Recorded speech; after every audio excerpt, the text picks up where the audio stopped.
There is another controversy, and I would love to get Anjum's reaction on this. But let's first tell you about this controversy. The 2023 edition of the 100 got underway at Trent Bridge with Southern Brave beating Trent Rockets. But more than the action on the field, which was great, given Smriti Mandhana scored a brilliant 55 of 36 balls to take a team to victory, it was an interview that left a bad taste for me. This is what happened. Now, there was an interview done with fast bowler Madeline Brown in between the innings by Chris Hughes. He's a TV personality, and he asked a question to Brown about how the team had bonded together ahead of the competition. To which she responded by saying that we got together a few days ago in Southampton, and it was really nice to get together as a group. We played a practice game. We also went and watched Barbie the other night all together. We've done a bit of team bonding, and the group is gelling really well together. And I think that the key to success in tournaments like this is how well and how quickly you gel as a group. Great answer. What happened next? What happened next? I'm going to wait for that quote to get over. Now, what happened next is everything that is wrong with how women are treated in sports. The anchor goes on to say, "You're a little Barbie yourself, aren't you? With your blue eyes," he said. And Brown responded by laughing awkwardly. And then Hughes goes on to say, "She's blushing now." Now, if you can just bring Anjum back on this. It may not be offensive. It may not be offensive enough for this presenter to possibly lose his job. By the way, BBC did tell him that he was completely wrong. It was inappropriate. It was just not acceptable. But Anjum, this is what women in sport deal with. And this is very casual, you know, in the way he's said it. This takes me back to that Chris Gayle interview with Mel McLaughlin. You know, where he says, whatever. If you guys don't know, you can go back, Google it, and you'll find that interview where he made the anchor feel extremely uncomfortable. And towards the end said exactly this. He said, "Don't blush, baby." When he said that, you know, "Would you like to have dinner with me?" I mean, I don't even know. And we face this in the same kind of thing because we've been in this profession long enough. You want to react to this?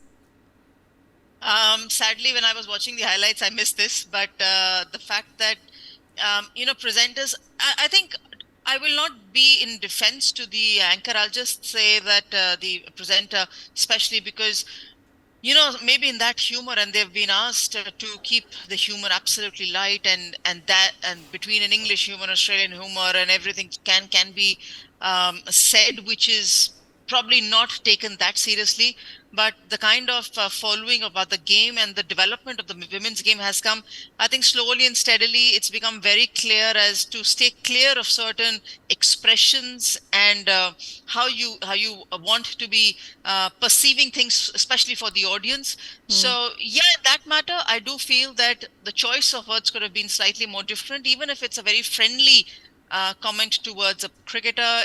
It needn't be on the air. It could have been off air as well.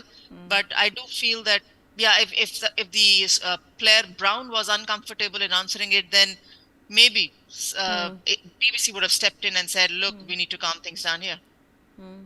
So just in your career itself, have things changed, you know, from when you started? Because now women's cricket is different.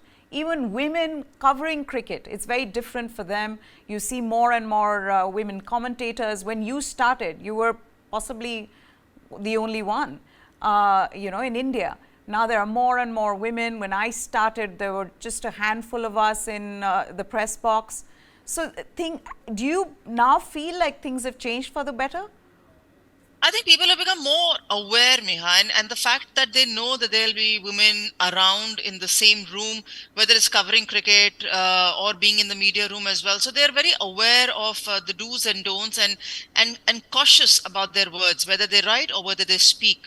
So yes, of course, the mannerisms are always going to be important, but they've become more aware. And in the commentary box as well, you know, we even if you have to joke around, like even if there is a little joke which is passed on, the person who's saying and the person who's being told are both on the same page that it was actually a light-hearted comment. So, at no point of time either of the people involved in this discussion are actually crossing boundaries. So, and again, familiarity over here makes a massive difference.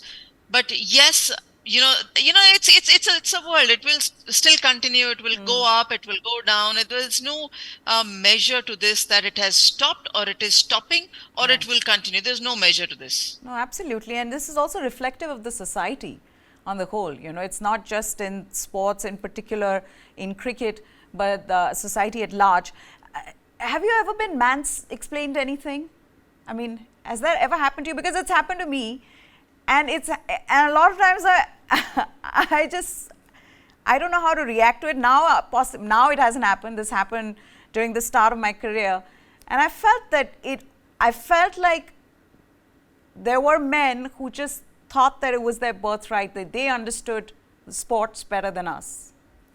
No, fortunately, Meha, I think, I've been very fortunate to, till date, work in a very nice environment where nothing like this has come about.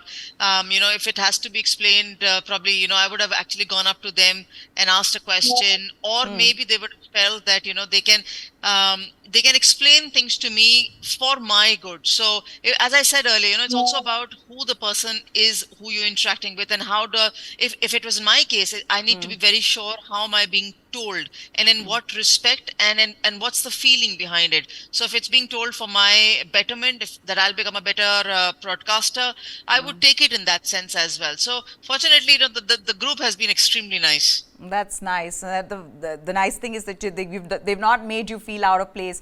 I loved Chetan's reaction when I read that part out. So it was shocking to you as well, right? And you thought it was inappropriate. It is. I have done a bit of broadcasting, and I'm just very surprised. And I've worked with the BBC, and I've worked in the UK as well. So I'm just a bit surprised that he's been let off with just a slap on the wrist. I mean, that to me is completely unprofessional. I mean, he's interviewing a women's cricketer. You can't.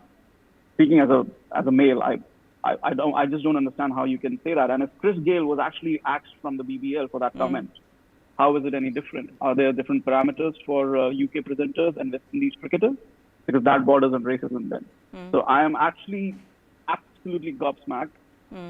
Yes, Anjum is right that maybe, it maybe didn't, between the two of them, it probably wasn't hurtful or wasn't taken exception. But again, BBC standards, I'm just really shocked that he's just been let go with a slap on the wrist.